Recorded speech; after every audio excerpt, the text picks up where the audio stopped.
Welcome once again to Let's Talk Marriage. This is Pastor Larry coming to you this Wednesday afternoon with Let's Talk Marriage. All right. All right, we're going to get right on the entire program. I hope everyone is doing well. If you woke up this morning and this new year, you are doing well. All right, we're going to get right on into our program. Our program today is we're going to be talking about Christ-centered marriage. A Christ-centered marriage. A healthy, lasting marriage begins with a rock-solid foundation. When you and your spouse make Christ the highest priority in your lives, not only will your relationship with Him deepen and grow, but so will your marriage.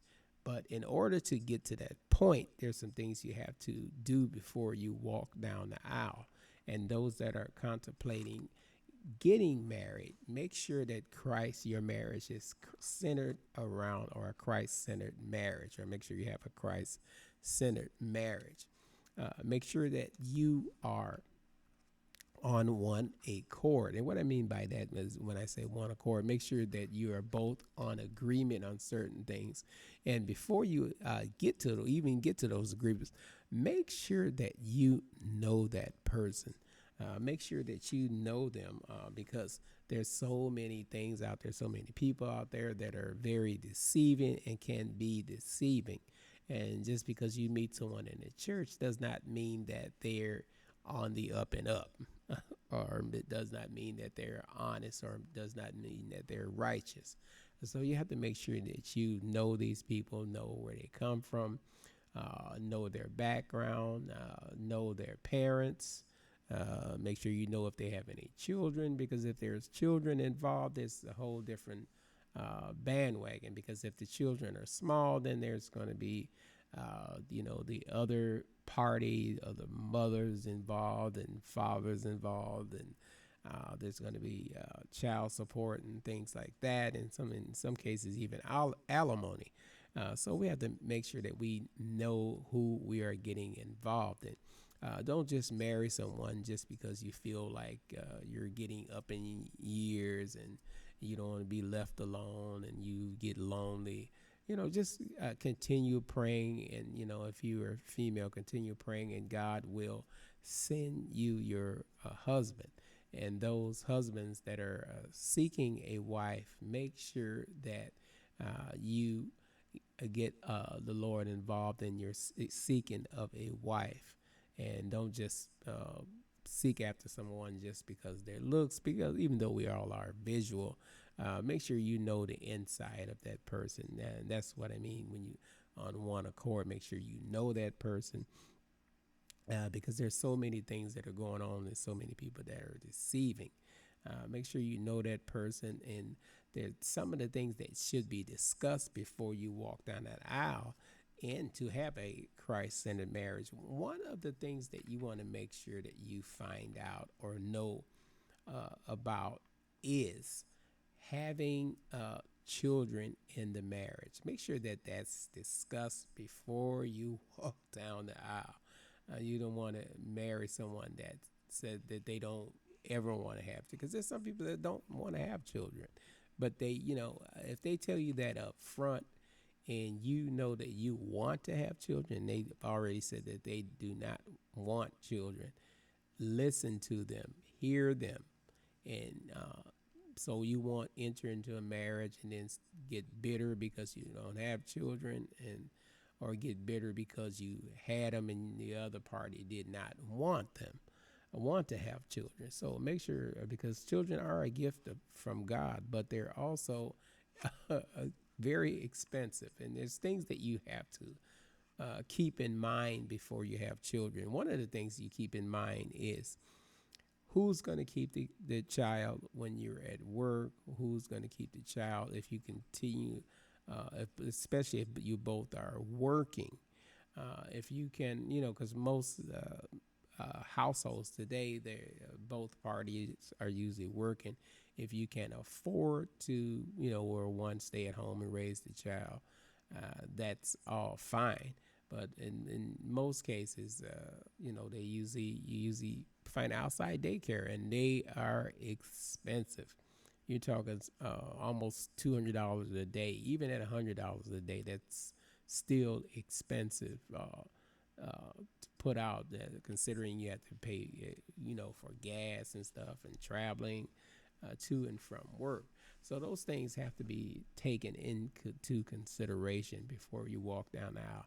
Make sure you know that person inside and out. You're not going to know everything about them. There's some things that might have been missed, or some things that never was brought up because someone might have thought it wasn't important. But make sure you find out the important things. Make sure you find out their credit history, how they get along with their parents, and you should have watch their interaction when you meet them. Watch their interaction with their parents. If they have parents that are constantly telling them what to do, then you might want to find out what that's all about. Because if you have parents that's constantly telling them what to do, that more than likely mean that they might be irresponsible, and that's why mama or daddy have to constantly tell them what to do. But if you run into some where the parents are treating them as if they're an adult, and look up to them, and that are proud of them, and proud of the choices that they make, and if they have children, make sure that you interact, or they have a chance to interact with their children, because everybody don't like children. If you got some baby kids, and it takes a special person to deal with that. So you want to make sure that they get to see your kids, interact with them, go out on family outings. You don't have to do it right away, but make sure you initiate that somewhere in that relationship before you walk down that aisle. Have an outing with all the children. Don't just leave the bad ones with grandmama, and take the good kids. To take all of them and go to a family restaurant, or even just the McDonald's, and see how they interact, or Chuck E. Cheese or something like that for one of the kids' birthday, and see how they interact with them. If they interact with them and he seems like a good father figure, and then that's someone you want to pursue the relationship with. And if your kids don't like him, you need to take a second thought on that, because kids tell the story, and they're very honest. So you want to make sure you know them, and you want to make sure your marriage is Christ-centered.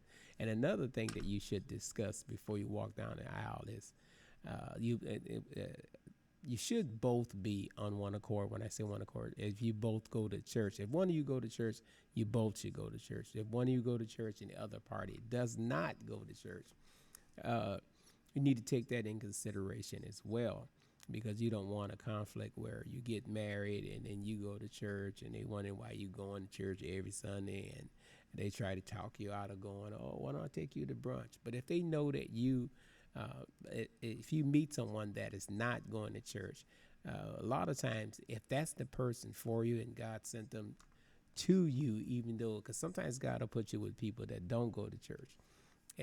The reason he does that is so you can be an example for them, and you can lead them to salvation, and get them interested in church.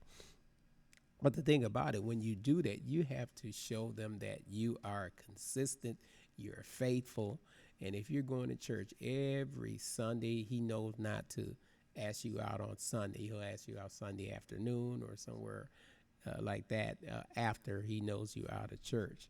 Then that way, if that's the one for you and you decide to get married, he will have no problem with you going to church, because you don't want to get involved with someone that never goes to church, and you get married, and then they're expecting you not to go just because they want to, lay around on Sunday morning and enjoy the weather. They'll understand when you have to go to church. They'll understand that you're on auxiliaries, or they'll understand when you're involved in the church.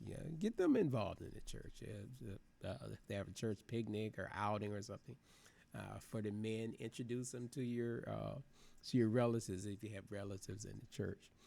So you want to make sure that you are on one accord in the marriage, and make sure the marriage begin as being Christ centered.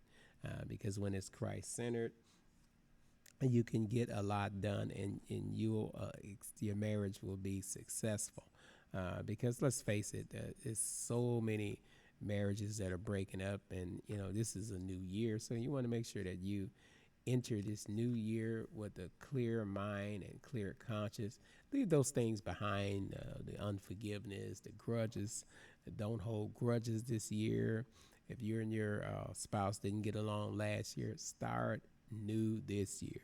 If you need to seek counseling, we've always said it on the program, make sure you make this year the year that you seek counsel. You don't have to go to a big time therapist or anything like that, especially if if the money is steep or money is tight. Sit down with someone that's been married for a while and talk with them and see how they handle disagreements and choices that they have to make as a couple. And make sure your children are very respectful. That's another thing that you want to make sure that you find out. When you meet someone that have children, watch the children. If they're very respectful and that they're being raised right. If they're disrespectful, then you might want to take a second thought and figure out what's going on there. Or if they seem violent, or if they seem like they're aggressive, you might want to take a second thought. So we're going to be covering more things on this topic later on in the program, where we might want to try to institute some live programming as well. Even bring in some guests. We're going to do a little something different this coming year. Now, right now, I want to take the opportunity to invite you out to New Zion Christian Center, where I am the pastor, Pastor Larry, and we have services at 11 a.m. Sunday school on Sunday mornings, and morning worship begins following Sunday school. Sometimes that Sunday school might go over because sometimes it gets really good.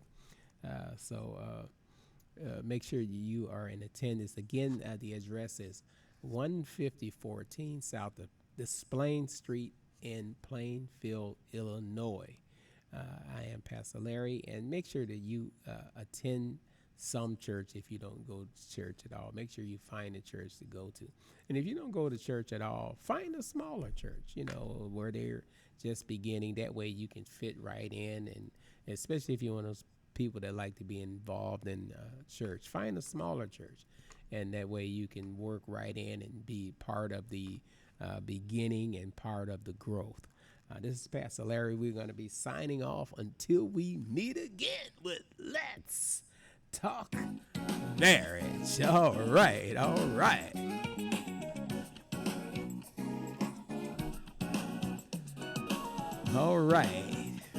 Till we meet again. Now, remember, all the music that you hear on our program is from a wonderful app called Whoop Triggers Plus. It's available on the Android as well as the Apple platform. This is Pastor Larry. We're going to be signing off with Let's Talk Marriage.